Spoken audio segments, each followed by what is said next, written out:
Hello guys, welcome back to my channel. तो दोस्तों, हम लोग समास को कंप्लीट कर रहे थे, जिसमें हमने समास के 6 भेद पढ़ रहे थे। तो हमने उसमें से 5 समास को कंप्लीट कर लिया था।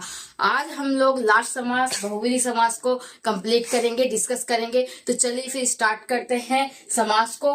इसके बाद में आप लोगों के लिए समास से इंपॉर्टेंट क्वेश्चन लेके आऊंगी, जो आप लोगों के लिए बहुत ही ज्यादा इंपॉर्टेंट होंगे, जो कई बार क्वेश्चन में आप लोगों के रिपीट हुए होंगे। अभी कुछ दोस्तों का मेरे एसएससी जीडी का एग्जाम भी आने वाला है। तो दोस्तों, आप लोग इस वीडियो को एंड तक जरूर देखिए। चलिए फिर स्टार्ट करते हैं बहुव्रीहि समास को। क्या है बहुव्रीहि समास? वह समास जिसका दोनों पद क्या होते हैं, अप्रधान हो, उसे क्या कहते हैं? बहुव्रीहि समास कहते हैं। अब इसमें क्या है कि बहुव्रीहि समास में क्या हुआ कि दोनों पद जो है आपके, वो क्या बता दिए इसने? अप्रधान बता दिए। क्या होते हैं? अप्रधान होते हैं। ठीक है, इसमें कोई भी क्या है, मालिक नहीं होता है। मतलब कोई भी मालिक नहीं होता, दोनों पद ही अप्रधान है इसमें। तो इसकी ट्रिक देखो क्या होती है कि जिसमें आपको देवी देवता या फिर वीआईपी लोग या महान पुरुष मिल जाए, आपको एक तरीके से वीआईपी लोग मिल जाए या देवी देवता, तो आप देखते ही पहचान लोगे कि ये क्या है, हमारे बहुव्रीहि समास है। जैसे कि देखिए, दशानन। दशानन 10 मुख है जिसके, तो 10 मुख है किसके? रावण के। किसके हैं? रावण के।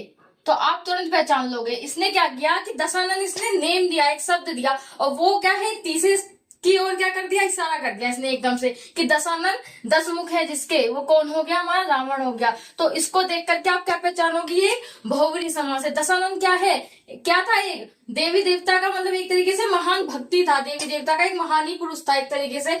तो क्या हो गया एक तरीके से? दशानन क्या हो गया आपका? 10 मुख है जिसके रावण। तो ये क्या बन गया आपका? बहुव्रीहि समास बन गया। ऐसे आते हैं हम नीलकंठ। तो नीलकंठ देखो, यहाँ पे नीलकंठ दिया सब, तो इससे क्या बना आपका? नीलाकंठ है जिसका। तो नीलाकंठ है जिसका, किसका? हमारे महादेव का। तो क्या हुआ, इशारा कहाँ गया? ये महादेव की ओर इशारा गया। तो हमारे क्या हुए? नीलकंठ। महादेव क्या है? हमारे एक तरीके से देवता है। क्या हुए? ये हमारे देवता हुए। तो क्या है? नीलकंठ। तो इसको देखते ही आप क्या कहोगे कि ये कौन सा समास हुआ? हमारा एक तरीके से बहुव्रीहि समास हुआ। अब जैसे यहाँ पे आते हैं लंबोदर। तो लंबोदर, लंबा उदर है जिनका। किसका लंबा लंबा उदर है? गणेश जी का।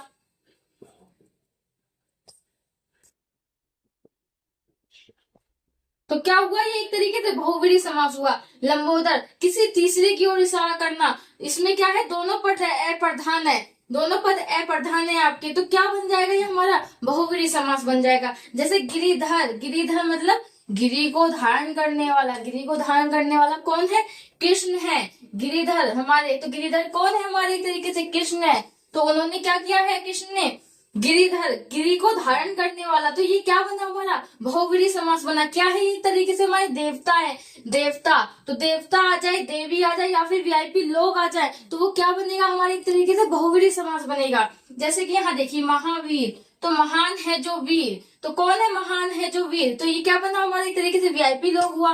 महान, महावीर, तो महान है जो वीर, तो क्या बन गया? ये हमारा बहुव्रीहि समास बन गया। जैसे चक्रपाणी। चक्रपाणी, चक्र है पाणी जिनके। पाणी मतलब होता है आपका हाथ। तो जिसके हाथ में क्या है? चक्र है। तो किसके हाथ में चक्र होता है? कौन से देवता के होता है? विष्णु भगवान के।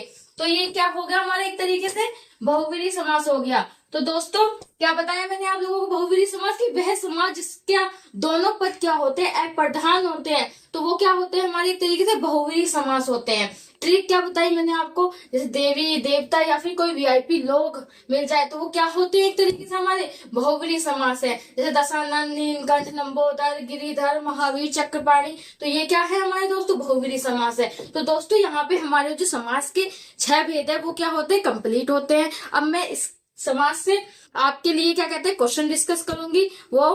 ठीक है, मिलते हैं नेक्स्ट वीडियो में क्वेश्चन के साथ, इंपोर्टेंट। ओके।